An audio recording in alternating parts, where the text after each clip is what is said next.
सनदी सेवेतले दबंग अधिकारी म्हणून तुकाराम मुंडे हे परिचित आहे आणि मुंडेंचा विषय सध्या अधिवेशनात चांगलाच गाजतोय। तुकाराम मुंडेंना निलंबित करा अशी मागणी भाजपचे आमदार कृष्णा खोपडेंनी केली। एकीकडे सत्ताधारी आमदार मुंडेंच्या निलंबनाची मागणी करत होते, त्याचवेळी काँग्रेसनं मात्र तुकाराम मुंडेंच्या समर्थनार्थ मोर्चा काढला। काँग्रेस तुकाराम मुंडेंच्या समर्थनार्थ रस्त्यावर उतरलेली असतानाच आज सभागृहात मात्र विजय वडेट्टीवारांनी वेगळीच भूमिका घेतली आहे। तुकाराम मुंडे प्रकरणात चौकशी करा आणि एकदाच काय तो सोक्षमोक्ष लावून टाका असं वडेट्टीवारांनी म्हटलंय। पाहूयात तुकाराम मुंडेंवरून इतकं राजकीय वातावरण का तापलंय।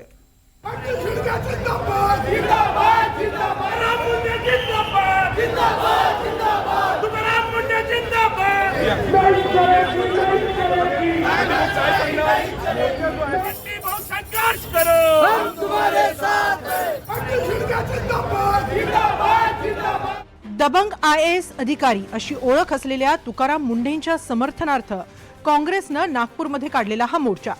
तुकाराम मुंडेंवर होणारे आरोप चुकीचे आहेत आणि त्यांच्यावर अन्याय होत असल्याचा या मोर्चेकऱ्यांचा आरोप आहे।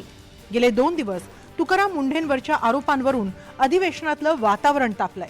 तुकाराम मुंडेंच्या काळात स्मार्ट सिटीतील अनियमितता, महिला अधिकाऱ्यांना दिलेला त्रास आणि कोविड काळातल्या निर्णयांच्या आरोपांवरून विधानसभा दणाणून गेली। तुकाराम मुंडेंची चौकशी करून कारवाई करा आणि तुकाराम मुंडेंना निलंबित करा अशी भाजपच्या आमदारांची मागणी आहे। तुकाराम मुंडे स्मार्ट सिटीचे मुख्य कार्यकारी अधिकारी म्हणून काम करत होते, त्यावेळी मुंडेंनी मर्जीतल्या कंत्राटदारांना कोट्यवधींची नियमबाह्य रक्कम दिल्याचा आरोप आहे। तसंच फायलींवर सही न करणाऱ्या महिला अधिकाऱ्यांना दमदाटी केल्याचाही आरोप आहे। या दोन्ही प्रकरणांमध्ये गुन्हे दाखल झाले होते। स्मार्ट सिटीमध्ये हस्तक्षेप करण्याचा अधिकार त्यांना आहे का?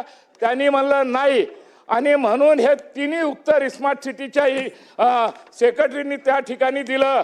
आणि या व्यक्तीने ज्या महिला 2 अधिकारी होत्या, मंत्री महोदय, ज्या महिलांनी त्या फाईलवर सही केली नाही, एका महिलेला त्याने रवी भवनच्या कॉटेजमध्ये बोलवलं आणि तिथं त्या मुलीला टॉर्चर केलं। ते रडत रडत बाहेर निघाली आणि दुसऱ्या महिला अधिकारी ते कॉर्पोरेशनच्या ऑफिसमध्ये बोलवलं, तिला टॉर्चर केलं। ते रडू रडू त्या ठिकाणी निघाले। तुकाराम मुंडेंनी त्यांच्या मर्जीतल्या कंत्राटदाराला 20 कोटींचं नियमबाह्य बिल दिलं असा भाजप नेत्यांचा आरोप आहे। मात्र या प्रकरणात मुंडेंना क्लीन चिट दिल्याची माहिती मंत्र्यांनी दिली आहे। तुकाराम मुंडेंची चौकशी व्हावी अशा पद्धतीची मागणी सन्माननीय सदस्यांनी केलेली आहे, परंतु त्यावेळी कोविडच्या कालावधीमध्ये तुकाराम मुंडेंनी स्मार्ट सिटीची कामं नक्की बघितली याच्याबद्दल दुमत असण्याचं काही कारण नाही।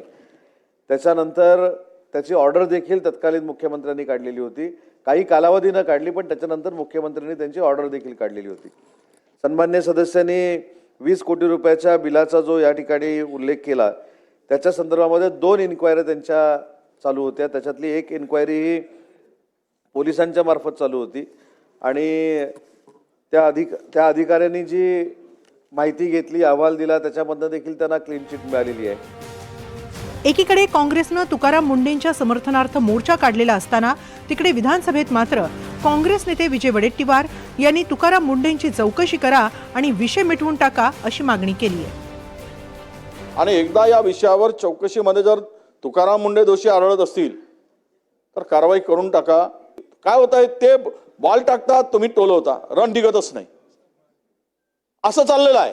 पुन्हा ते जोरानं बॉल टाकतात, ताकदीनं, आणि तुम्ही पुन्हा हळूच बॉल टोलून टाकता। काहीतरी फैसला करा, संपवा विषय। आणि महिलांच्या बाबतीतली जी काही इन्क्वायरी आहे ती सुरू आहे। राधिका रस्तोगींच्या समितीच्या अंडर ती चौकशी सुरू आहे।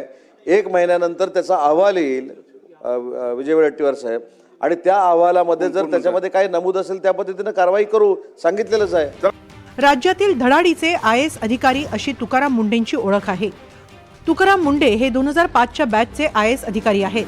प्रशासनात काम करताना नियमांवर बोट ठेवून काम करणारे अधिकारी असाही त्यांचा लौकिक आहे।